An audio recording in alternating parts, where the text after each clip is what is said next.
कल बिसावर में वीर गोकुला जाट की मूर्ति का अवतरण था, उसमें आपको बोलने का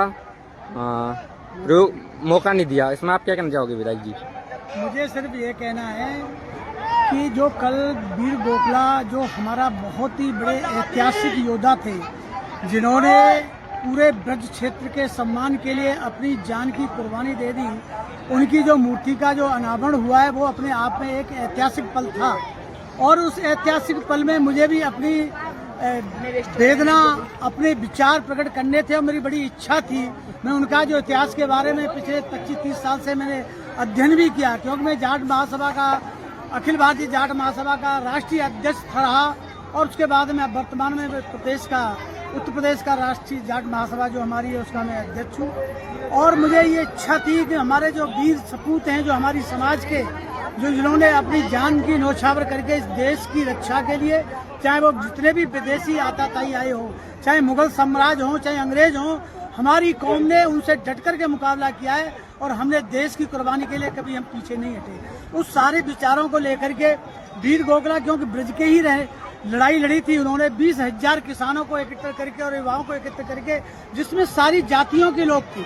जो सेना का उन्होंने गठन किया था उसमें जाट भी थे, अहीर भी थे, गुर्जर भी थे, ब्राह्मण भी थे, राजपूत थे, कुशवा थे, बघेल थे।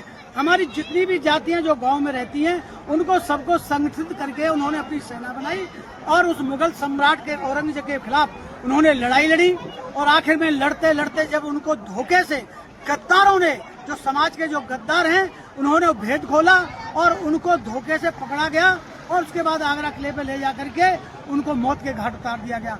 उस समाज में जो गद्दार थे वो आज भी ऐसे तत्व हैं, उनका डीएनए भी अभी गद्दारी से भरा पड़ा है।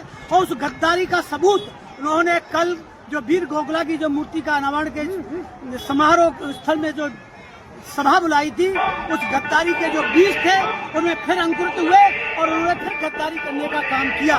मुझे जो विचार रखने थे उसका मौका मुझे नहीं दिया गया।